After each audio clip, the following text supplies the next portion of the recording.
तो नमस्कार विद्यार्थियों, आपका स्वागत है ऑनलाइन कक्षा में।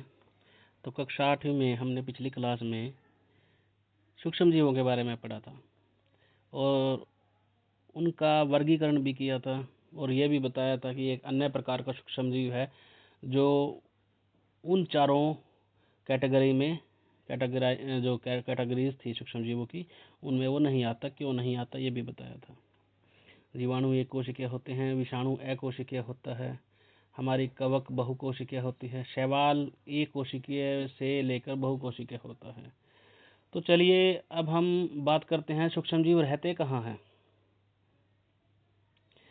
तो देखो बच्चों, सूक्ष्म जीव आपके बर्फ में, ग्लेशियर्स जहाँ बर्फ के पहाड़ हैं उनकी तह में, और ज्वालामुखी के जो मुहाने में जहाँ से लावा फूटकर बाहर आता है, वहाँ की हर परिस्थिति में, मरुस्थल में, दलदल में, सागर में, हर जगह, हर स्थान पर सूक्ष्म जीव रहते हैं। और मनुष्य और जंतुओं में भी सूक्ष्म जीव पाए जाते हैं। देखिए ये जो नीली लाइन के ऊपर आपको दिखाई दे रहा है कि कुछ सूक्ष्म जीव दूसरे जीवों पर, सजीवों पर आश्रित रहते हैं, बिल्कुल, जबकि कुछ अन्य स्वतंत्र रूप से पाए जाते हैं। जैसे अमीबा है, वो अकेला रह सकता है। कवक और जीवाणु ग्रुप में रहते हैं। अब कुछ सूक्ष्म जीव दूसरे सजीवों पर आश्रित होते हैं, इसका मतलब क्या है? देखिए, कुछ सूक्ष्म जीव ऐसे होते हैं जो दूसरे जीवों से अपना भोजन ग्रहण कर कर उन पर आश्रित रहते हैं।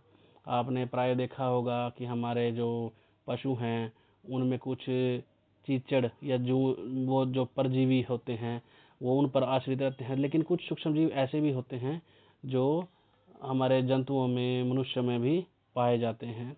इसके बारे में हम डिटेल से आगे पढ़ेंगे। तो आइए अब हम नेक्स्ट टॉपिक पढ़ते हैं कि सूक्ष्म जीव हमारे जीवन में कितनी महत्वपूर्ण भूमिका निभाते हैं, कहाँ कहाँ इनका उपयोग होता है। देखिए, मित्रवत सूक्ष्म जीव जो हमारे मित्र हैं। देखिए, सूक्ष्म जीव अगर हम बात करें पहले तो कि सूक्ष्म जीव हमारे विभिन्न काम आते हैं घर में, हमारे खाद्य पदार्थों के संश्लेषण में, जैसे दही बनाने में, ब्रेड बनाने में, केक बनाने में, भटूरे बनाने में, इनमें सूक्ष्म जीवों का प्रयोग होता है। आपको पता है दूध से दही जमती है, ब्रेड खमीर द्वारा उठता है, अल्कोहल भी सूक्ष्म जीवों द्वारा ही किण्वन विधि से बनता है।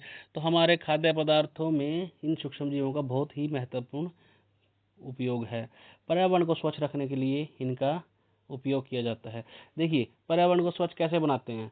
देखो, जो हमारे कार्बनिक अवशिष्ट होते हैं, जैसे हमारे मृत वनस्पति है, हमारे मृत जीव जंतु है या उनके अवशेष हैं, जैसे गोबर है, या हमारे जो जैविक पदार्थ रसोई में से निकलते हैं, सब्जियों के छिलके हो गए, फ्रूट्स हो गए, उनके छिलके गले सड़े, हम जो सड़ी रोटी डाल देते हैं, तो उनको हम जीवाणुओं के द्वारा वो अपघटित होती हैं और वो हमारे लिए कुछ उपयोगी पदार्थ ही बनाते हैं, कोई हानिकारक पदार्थ नहीं बनाते। तो पर्यावरण को स्वच्छ बनाने में भी अपघटक सहायता करते हैं और अपघटक बहुत सूक्ष्म होते हैं। तो आपने देखा कि पर्यावरण को किस प्रकार वो स्वच्छ रखते हैं। दवाइयाँ बनाने में भी सूक्ष्म जीवों का बहुत उपयोग है। जीवाणुओं के रूप में हम औषधि उत्पादन करते हैं। नेक्स्ट टॉपिक में पढ़ेंगे। कृषि में ये मृदा की उपजाऊ शक्ति को कैसे बढ़ाते हैं, उर्वरता में वृद्धि कैसे करते हैं। देखिए, हमारी मिट्टी में राइजोबियम नाम का एक जीवाणु पाया जाता है और जीवाणु सूक्ष्म जीव की कैटेगरी में आता है। तो वो जीवाणु वायुमंडल की नाइट्रोजन को मिट्टी में स्थिर कर देता है, क्योंकि पौधे वायुमंडल की नाइट्रोजन को सीधे उपयोग नहीं कर सकते। वो हमारा नाइट्रोजन स्थिरीकरण मिट्टी में करता है, जिससे मिट्टी की उर्वरता में वृद्धि होती है।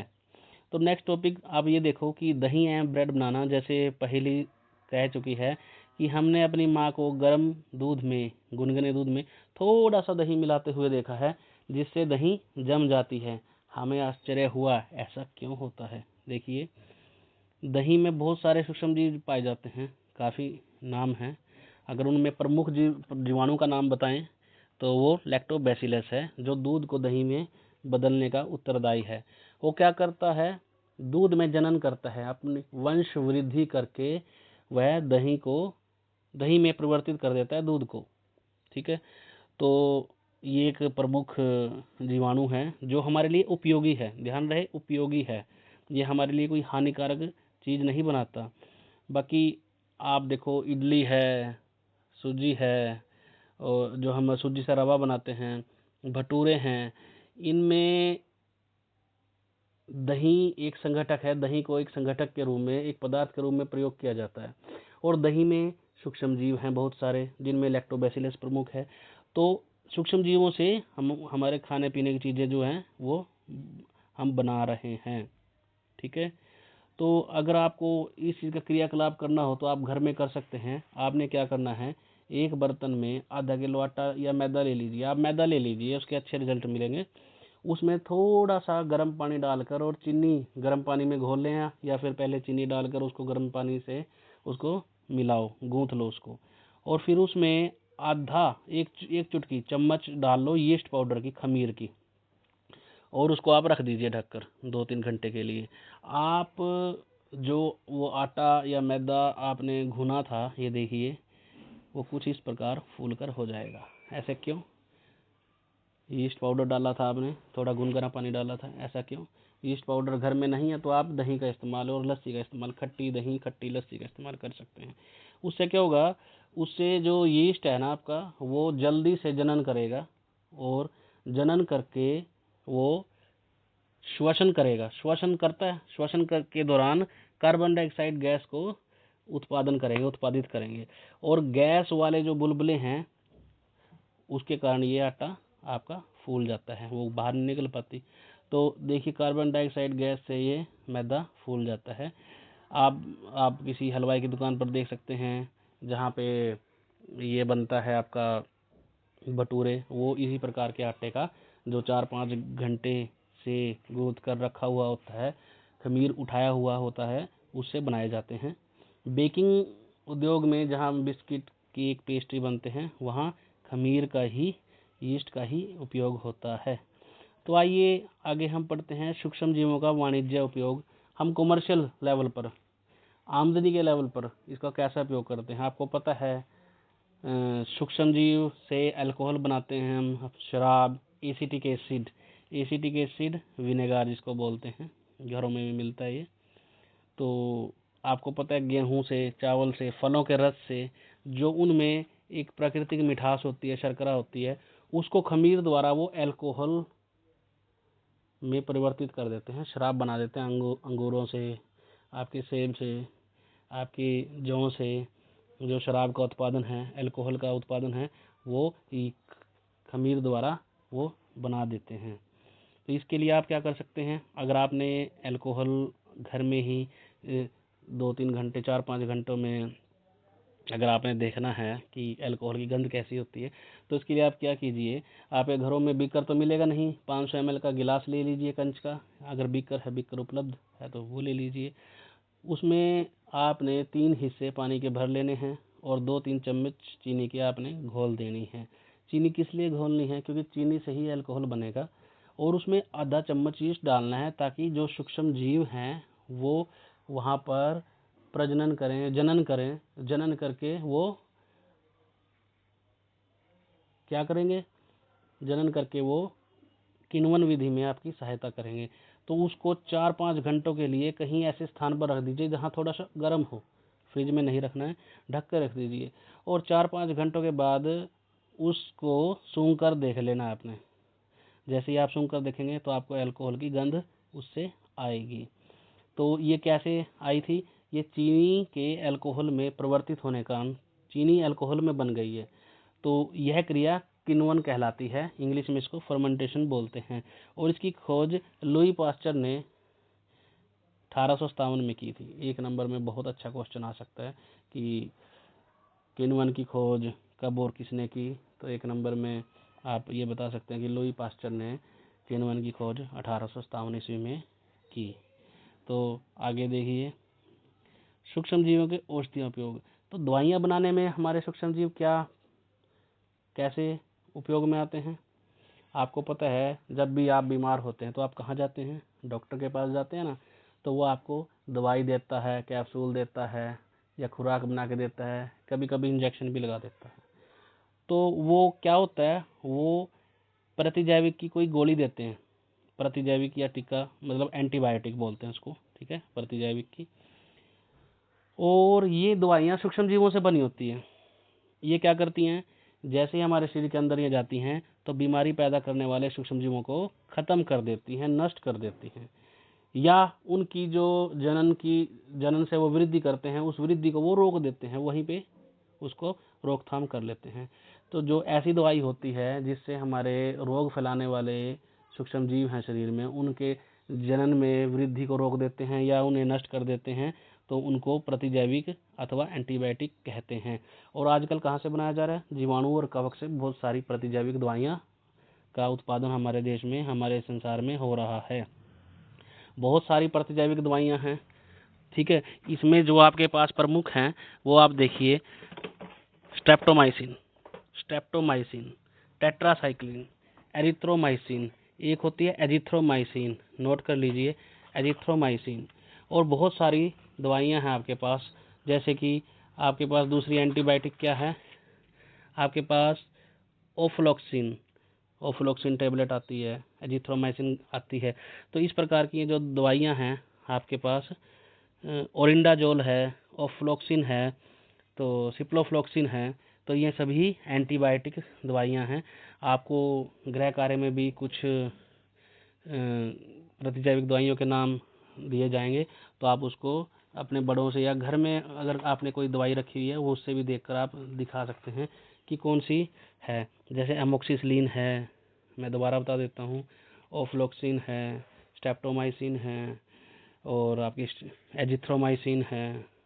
तो इस प्रकार की दवाइयाँ, एंटीबायोटिक दवाइयाँ, ये जो हैं सूक्ष्म जीवों की वृद्धि को रोक देती हैं। इन्हें कहाँ से बनाया जाता है, कवक और जीवाणु से बनाया जाता है। जैसा कि अलेक्जेंडर फ्लेमिंग ने 1929 में किया था, वो एक एक्सपेरिमेंट कर रहे थे, तो उन्होंने एक संवर्धन पर प्रयोग कर रहे थे जीवाणुओं से, जो रोग जीवाणुओं से फैलते हैं, कि उनको कैसे रोका जाए। तो उन्होंने हरे रंग की, देखो तश्तरी पर हरे रंग की फफूंद के छोटे छोटे बीजाणु देखे, कि फफूंद देखे उन्होंने, और उन्होंने देखा ये जो फफूंद है ये क्या कर रहे हैं, यह जीवाणुओं की वृद्धि को रोक रही है, उनको नष्ट कर रही है। फिर उन्होंने देखा कि यह फफूंद तो बहुत ही उपयोगी है, जो जीवाणुओं की वृद्धि को रोक देती है। तो और ये भी देखा गया कि ना कि वृद्धि को रोक रहे हैं वो फफूंद, काफ़ी जीवाणुओं को वो मार भी दिया है उसने, फफूंद ने। तो इस प्रकार फफूंद से डॉक्टर अलेक्जेंडर फ्लेमिंग ने 1929 में पेनिसिलिन का आविष्कार किया, तो उसकी खोज की। और आपको जानकर हैरानी ही होगी कि पशु आहार में और कुक्कुट आहार में, जो हम मुर्गी पालन आपका व्यवसाय है और पशु पालने का व्यवसाय है, तो उनके आहार में जो हम खल फीड या जो भी उनको ड्राई फीड, जो भी हम उनको खाना देते हैं, उनका आहार देते हैं, उसमें प्रतिजैविक मिलाए जाते हैं। क्यों? क्योंकि पशुओं में इन्फेक्शन ना हो जाए और सूक्ष्म जीवों द्वारा रोग ना हो जाए, क्योंकि वो फिर रोग, क्योंकि वो समूह में रहते हैं तो संचरणीय भी हो सकता है, तो उनको रोकने के लिए दवाइयाँ दी जाती हैं। तो प्रतिजैविक का इसमें लिखा है कि उपयोग कुछ पौधों के रोग नियंत्रण में भी किया जाता है। तो एक इम्पोर्टेंट बात आपको बताना चाहूँगा कि प्रतिजैविक केवल डॉक्टर की सलाह पर ही लेनी चाहिए, ये दवाइयाँ सेल्फ मेडिकेशन नहीं करना चाहिए कभी, और डॉक्टर की सलाह पर लेनी चाहिए, और उनका कोर्स भी पूरा करना चाहिए। अगर डॉक्टर ने 3 दिन की दवाई दी है, इसका मतलब है डॉक्टर ने एंटीबायोटिक का 3 दिन का कोर्स आपको दिया है, और आप 2 दिन की दवाई खा के उसको छोड़ देते हैं, तो वो कोर्स पूरा नहीं होता, जिससे जीवाणुओं की वृद्धि पूरी तरह नहीं रुकती है, वो आपका रोग दोबारा प्रभावी हो जाता है। तो लेकिन अगर आप खुद सेल्फ मेडिकेशन करते हैं, खुद दवाइयाँ घर में रख कर, थोड़ी बहुत ही चलता है कि आपने एज जिसको हम बोलते हैं कि मेडिकल बॉक्स घर में रखा होता है, ठीक है। लेकिन अगर आप एंटीबायोटिक को उस समय लेंगे जब आपको जरूरत है ही नहीं, लेकिन अगर संयोगवश अगली बार आप बीमार हो गए और आपको एंटीबायोटिक की ज़रूरत होगी, तो वो आपके शरीर में इतना प्रभाव नहीं डालेगी, क्योंकि वो आपने तब ली थी जब आपको ज़रूरत नहीं थी। और वो क्या करती है, हमारे शरीर में जो उपयोगी जीवाणु होते हैं, जो हमारे शरीर के फायदे के लिए होते हैं, हमारे मित्र जीवाणु हमारे शरीर में होते हैं, उनको भी नष्ट कर देगी। तो बाहर से जो रोगाणु हमारे शरीर में आएंगे तो उनसे रोकथाम कैसे होगी। लेकिन विषाणु द्वारा होने वाले रोग जैसे सर्दी, जुकाम, फ्लू में ये एंटीबायोटिक प्रभावशाली नहीं है, तब हमें इसे नहीं लेना चाहिए। चलिए हम पार्ट 2 में केवल इतना ही पढ़ेंगे आज। धन्यवाद।